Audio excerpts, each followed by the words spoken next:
Governor Deal, General Kicklighter, General Livingston, General Butterworth, General Gerard, Secretary, Senator Hargis, Commissioner Wheeler, Assistant Commissioner Holmes, fellow veterans, and honored guests. Our organization, the Atlanta Vietnam Veterans Business Association, is privileged to co-sponsor this event with the Georgia Department of Veterans Services. Today marks the 23rd anniversary of the observance mandated by Congress in 1991 as Medal of Honor Day, and this coming Saturday, March 29, will serve as a special day of recognition for Vietnam veterans. It is thus quite fitting that we're gathered here to pay special tribute to Georgia's bravest of the brave, to recognize all who responded to the call of duty during a turbulent time in American history. The some 228,000 native sons and daughters of Georgia who served during the Vietnam War, including the 1,500 who were killed in action, the 8,534 women, the 21 held as prisoners of war, and also to join in praying for the return of the 35 who are still unaccounted for today. The Medal of Honor was created in 1861 to give recognition to those who distinguished themselves, and I quote, conspicuously by gallantry and intrepidity in combat with an enemy of the United States. The grateful nation provides various emoluments to its recipients, including a 10% increase in retired pay, a special Medal of Honor flag, and an invitation to all future presidential inaugurations. Although not required by law or military regulation, members of the uniformed services are encouraged to render salutes to recipients of the Medal of Honor as a showing of respect and courtesy regardless of rank or status, and if the recipients are wearing the medal, whether or not they are in uniform. This is one of the few instances where a living member of the military will receive salutes from members of a higher rank. All of these are deeply deserved tokens of well-earned respect, but they pale in the fuller context of the medal's significance. President and former General of the Army Dwight D. Eisenhower, architect of D-Day and Operation Overlord campaign in Europe, which brought about the Allied victory there in World War II, himself turned down the award of the medal because he had not served in actual close combat and therefore believed himself unworthy, saying that its award should be reserved solely for those who have offered on the field of battle the very most that can be offered in defense of those ideals and those principles for which America stands. As usual, Ike had it right. And to that, we can only now say, amen. Thank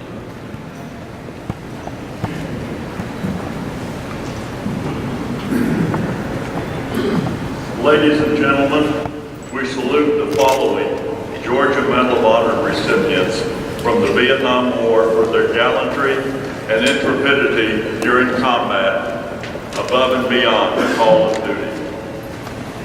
Army Sergeant First Class William Maud Bryant of Cochran, killed in action on March 24, 1969 in Long Kong Province while serving as a commander of Civilian Irregular Defense Company 321 under the Strike Force command of the 5th Special Forces Group. He was 36 years old, laid to rest in Raleigh, North Carolina. Army Staff Sergeant Hammett L. Bowen Jr.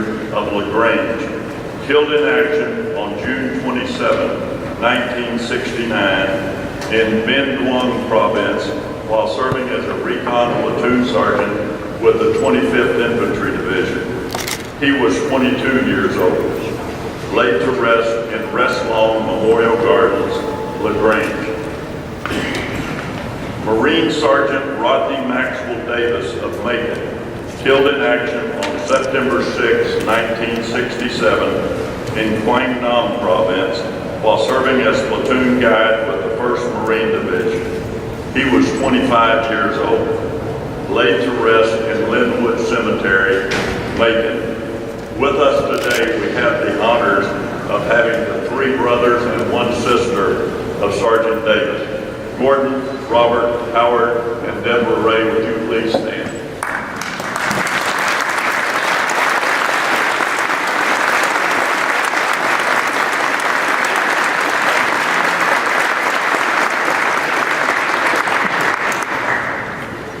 Army Second Lieutenant Harold Baskin Jr. of Atlanta, killed in action on October 17, 1967 in Ben Long while serving as a forward observer with the 1st Infantry Division Artillery.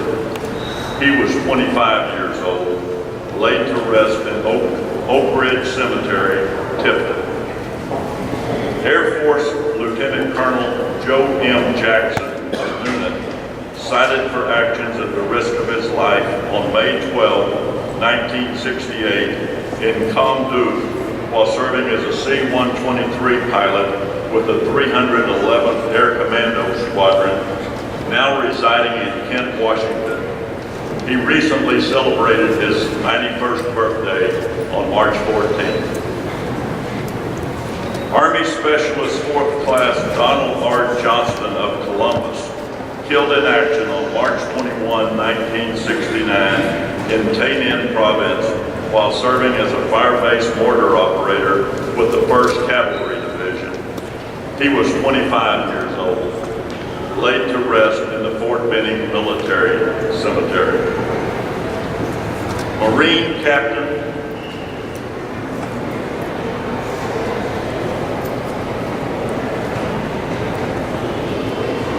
Captain James E. Livingston of Telfair County, cited for actions at the risk of his life on May 2, 1968 in Dido, Quang Tri Province while serving as a company commander in the 9th Marine Amphibious Brigade. Major General Livingston, who we are honored to have with us today, lives in Mount Pleasant, South Carolina. Army Sergeant Ray McKibben of Felton, killed in action on December 8, 1968 at Song Mao while serving as a recon patrol team leader in the 7th Squadron of the 17th Cavalry. He was 23 years old, laid to rest in Center Primitive Baptist Cemetery, Felton. Marine Captain Stephen W. Pless of Newnan, cited for actions at the risk of his life on August 19, 1967 at Quang Nai while serving as a helicopter gunship pilot with the Observation Squadron of the 1st Marine Aircraft Wing. Pless, then at the age of 30, died in 1969 at the rank of major. He was laid to rest at the Barrancas National Cemetery, Pensacola, Florida. Army First Lieutenant Ronald Eric Ray of Cordell, cited for actions at the risk of his life on June 19, 1966 in the Audrain Valley, while serving as a rifle patrol platoon leader with the 25th Infantry Division. Now Colonel Ray, 73 years old, lives in Tampa, Florida. Captain James M. Sprayberry of LaGrange, cited for actions at the risk of his life on April 25, 1968, while serving as the executive officer of an armored company under the 1st Cavalry Division. Now Lieutenant Colonel Sprayberry, 67 years old, resides in Titus, Alabama. Air Force Captain Hilliard A. Wilbanks of Cornelia, killed in action on February 24, 1967, near Delot, while serving as a forward air reconnaissance pilot with the 21st Tactical Air Support Squadron. He was 34 years old, laid to rest in the Fayette Methodist Cemetery, Fayette, Mississippi. May God bless these Georgia heroes. Never forget, freedom is not free. Steadfast and loyal.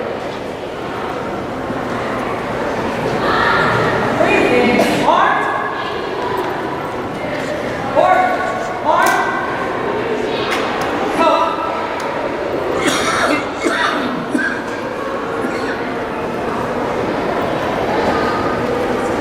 Forward! March!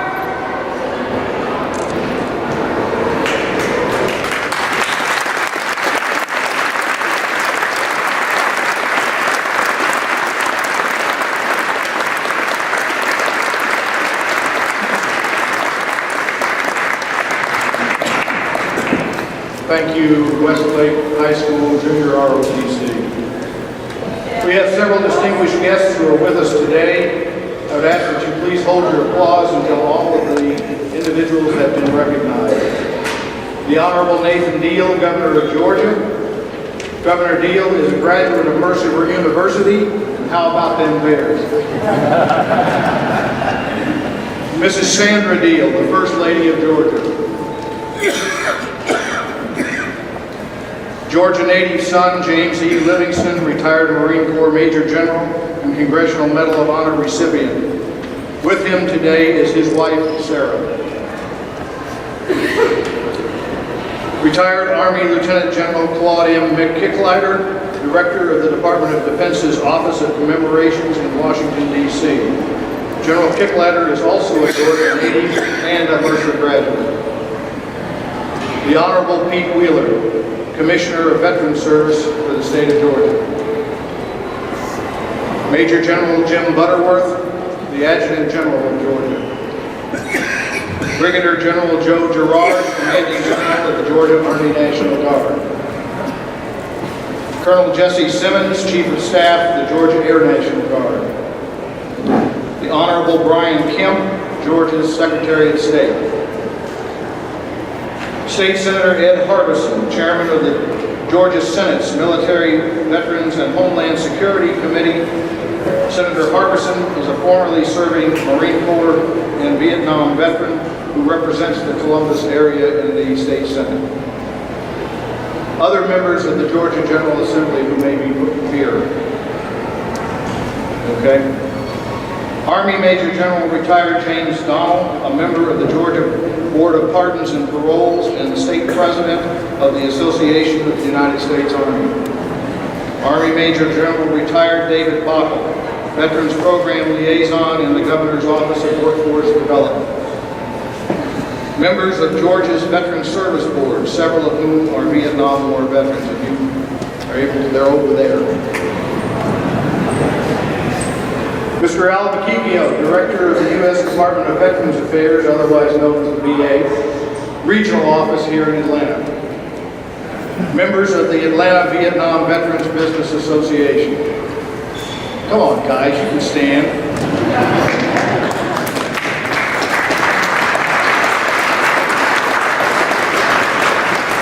Members of the Georgia State Council of the Vietnam Veterans of America. From Warner Robins, Georgia, Air Force retired Master Sergeant Rick Delaney, who is the National President of the Retired Enlisted Association. State Commanders, Presidents, and Adjutants of Georgia's Veteran Service Organizations.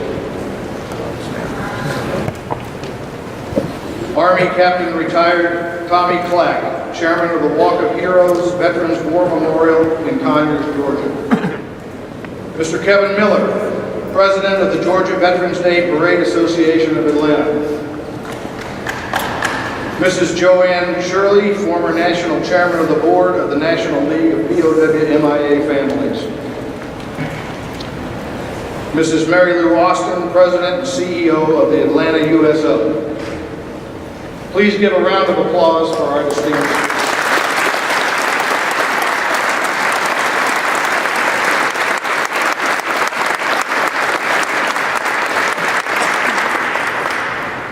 It is my pleasure at this time to present the Honorable Pete Wheeler, Georgia's Commissioner of Veterans Service. A veteran of World War II, Commissioner Wheeler served in the Georgia Army National Guard during the Vietnam War era, retiring at the rank of Brigadier General. Commissioner Wheeler.